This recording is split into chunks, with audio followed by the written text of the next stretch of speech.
Kalau orang masuk surga karena tidak ada dosa, demi Allah tidak ada isinya surga kecuali Muhammad sallallahu alaihi wasallam. Mana ada manusia yang tidak ada dosanya? Ini di depan kita. Muka-muka penuh dosa juga saya lihat ini. Ini di depan saya. Dosa-dosa tukang gosip. Saya jadi gosip. Begitu dia lihat saya, itu juga bajunya kemarin di YouTube saya lihat. Allah Karim. Mana ada orang tidak ada dosanya? Jangankan kita yang hidup zaman sekarang. Bapak Ibu pikir Nabi semua bersih tidak ada dosanya? Ada Nabi ada dosanya. Nabi pertama diciptakan Allah. Namanya Nabi Adam. Dosa. Apa dosanya? Dia makan buah huldi. Nabi Ibrahim, kakek para nabi, ada dosanya. Apa dosanya? Bohong ketika dia dilihat Raja Namrud. Nabi Nuh, ada dosanya. Apa dosanya? Dia gagal didik anaknya, anaknya jadi pengkhianat. Nabi Yunus, ada dosanya. Gagal dia dakwah, sangka buruk kepada Allah, dia tinggalkan umatnya. Itu Nabi, apalagi ibu-ibu ini muka-muka pinjol.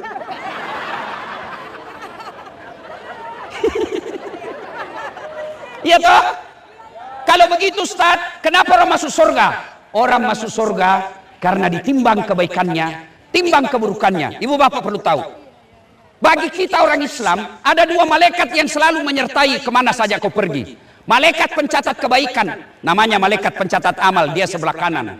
Malaikat dosa, dia di sebelah kiri. Makanya Allah katakan dalam Quran, wala talbisul haqqa bil batil. Allah tidak campurkan antara hak batil. Dosa dicatat, amal dicatat. Diadili nanti di padang mahsyar, bukan di pengadilannya Ibu Kajati. Pengadilan pada mahsyar. Ditimbang, timbang punya timbang. Saya kasih contoh supaya gampang kau pahami. Saya kasih contoh supaya gampang kau mengerti. Mana. Nah, ini. Lihat sini. Ya. Oh, ini bagus. Kue namanya ini. Nah. Ayo kamera, shooting ke saya. Ya, lihat. Oke. Bu. Ini lihat di kamera. Kelihatan? Kelihatan? Ini dosa. Ya. Ini dosa. Amalmu. Lihat kamera, jangan lihat saya. Dia itu di sana di atas. Ini dosa. Lalu amalmu di sini. Kelihatan itu kue tadi? Kelihatan? Itulah sebabnya Nabi katakan, tutupi dosamu dengan memperbanyak kebaikan. Maka ketika kau duduk di tempat ini, ketika kau hadir di tempat ini, bagi kalian orang Islam, salawat kau. Maka saya mau ajak bersalawat.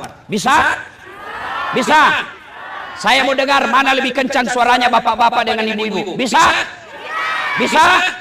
Maka yang merasa jenis kelamin laki-laki, diam. Ibu-ibu dulu. Bisa? Bisa dengar?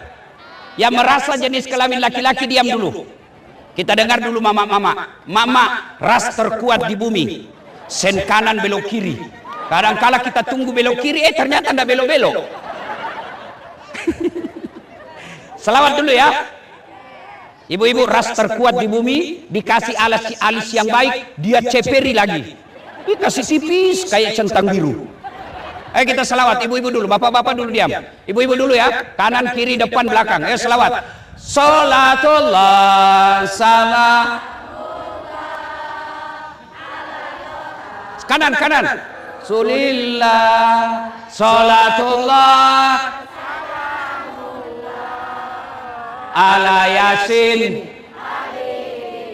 Masya Allah, nilainya ada 8,5. Nah, ibu-ibu diam. Sekarang bapak-bapak yang merasa jenis kelamin laki-laki, ayo jangan mempermalukan jenis kelamin kita, Pak. Ayo sama-sama. Salatullah ala toha rasulillah salamullah ala Yasin. Nilainya 8,7. Nah, ibu bapak diam, kita dengar ini yang di atas ya. Yang di atas panggung yang mengaku bapak Islam, selawatlah kepada bapak ya. Yang Islam, ayo selawat Pak. Yuk. Salatullah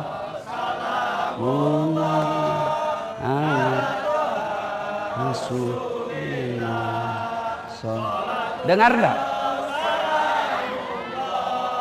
Ala Yasin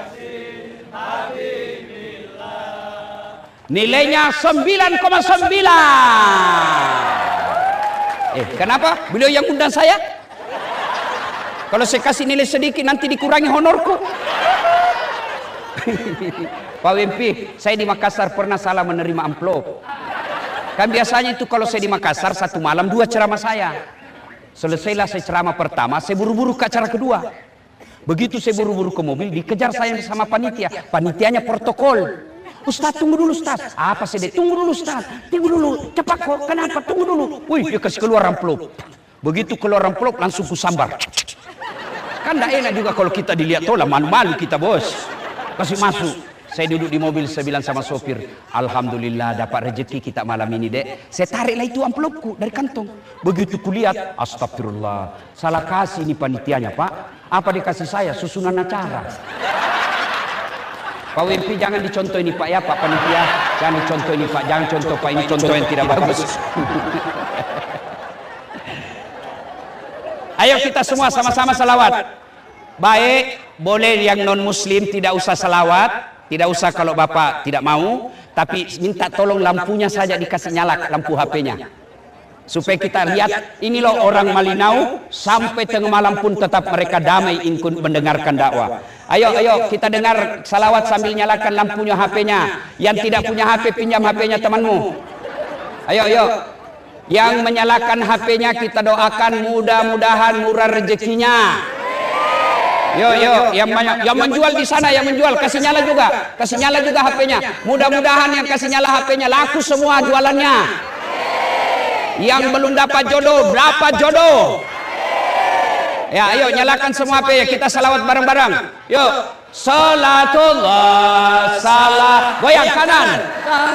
Yang di belakang, ala toha rasulillah, salatullah, salamullah, ala yasin habibillah, tawassalna bismillah, wabil hadi rasulillah, wa kulli mujahidi lillah, bi ahlil badri ya Allah. Sekali lagi, bi ahlil badri ya Allah.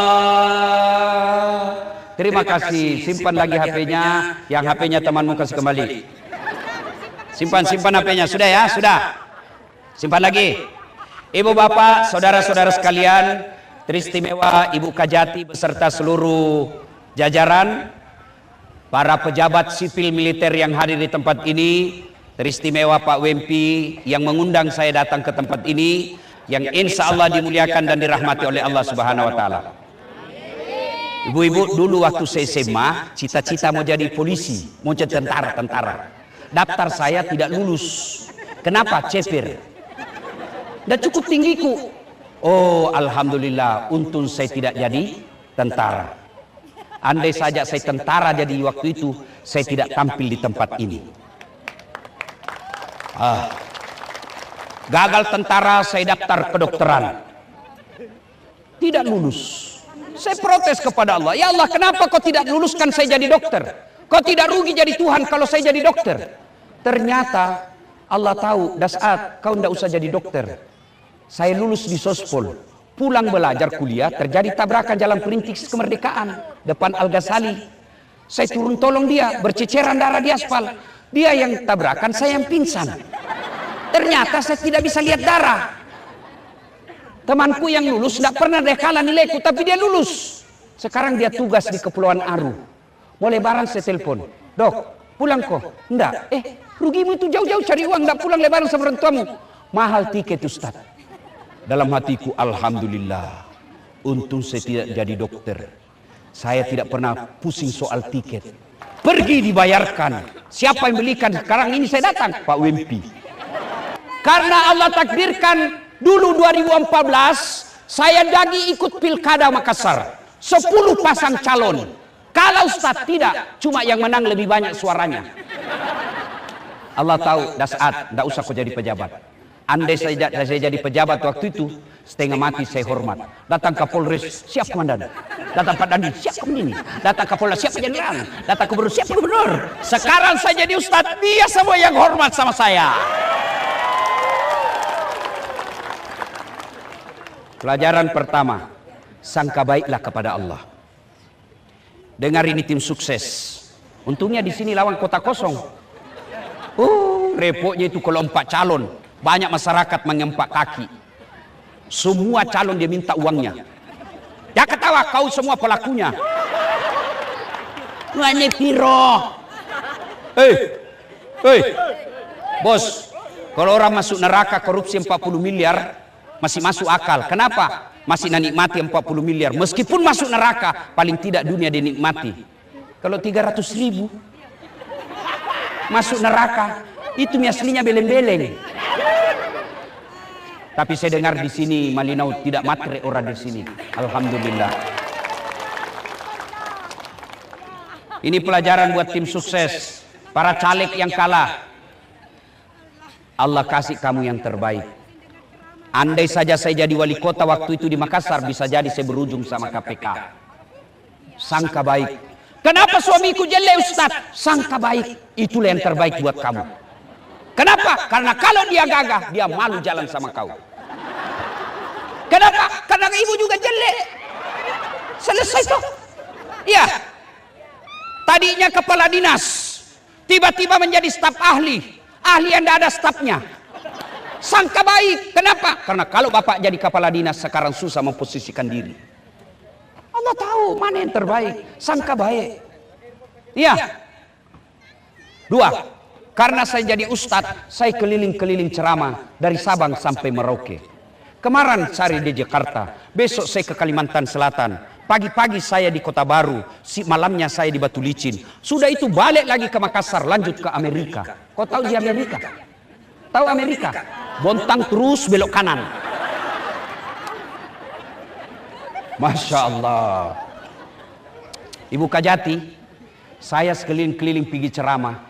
Indonesia ini memang tidak ada negara yang sama. Saya mengistilahkan nikmat Indonesia ini nikmat 3A. Nikmat 3A. Apa Ibu? 3A. Ulangi dulu. 3A. A pertama, nikmat agama. Searching kau semua malam ini atau besok, tidak ada acara di luar negeri seperti ini. Semua pemuka agama kumpul. Searching kau. Bagi kita orang Islam, dengar kau baik-baik. Sumber negara agama Islam itu di Saudi Arabia, Mekah, Madinah. Biar kamu alim ulama, sarjana Quran, kamu mau ceramah, tidak mungkin tanpa izin dari kerajaan. Lihat kau di Indonesia, artis yang baru taubat. Baru 2 bulan taubat, modal jenggot sama celana jingkrang, dia kafir-kafirkan kita. Masuk neraka, kayak dia panitia hari kiamat. Iya. Nggak usah Arab Saudi leh. Yang masih masa serumpun dengan kita, sama-sama ASEAN, sama-sama Melayu, Malaysia. Biar bapak kaya mau bikin pesantren tidak mungkin kalau tanpa izin dari kerajaan. Di Malinau ada rumahmu kosong, panggil anak-anak ngaji, boleh kau jadikan lagi rumahmu hafal Quran. Ya, inilah Indonesia. Cari di negara dunia manapun, tidak ada satupun negara yang punya departemen namanya Kementerian Agama. Malaysia hanya Kementerian Haji. Kita Menteri Agama. Ayo. Hari Ahad, coba. Hari-hari besar Islam kita diliburkan. Isra Mi'raj libur. Maulid libur. Tahun baru Islam libur. Ramadan awal libur. Akhir libur. Hari santri libur.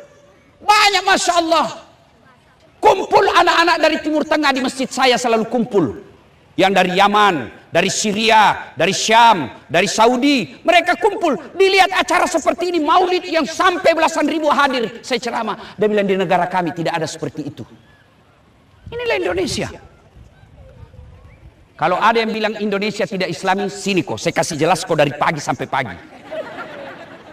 Kita mau haji, Saudara-saudara muslim mau haji, difasilitasi oleh negara. Dikasih kau pembimbing, dikasih kau baju seragam, dikasih kopor, diurus pesawatmu, dan ditambahi uangmu yang kurang. Namanya subsidi haji. Sholat, tidak pernah negara melarang kau sholat, cuma kau yang tidak mau sholat. Puasa, dikasih kau kebebasan. Hanya satu yang tidak diterapkan di Indonesia, syariat hukum. Apa? Kalau mencuri potong tangan. Kenapa tidak diterapkan? Karena kalau diterapkan, dipotong semua tangannya para pegawai. Banyak curi uang rakyat.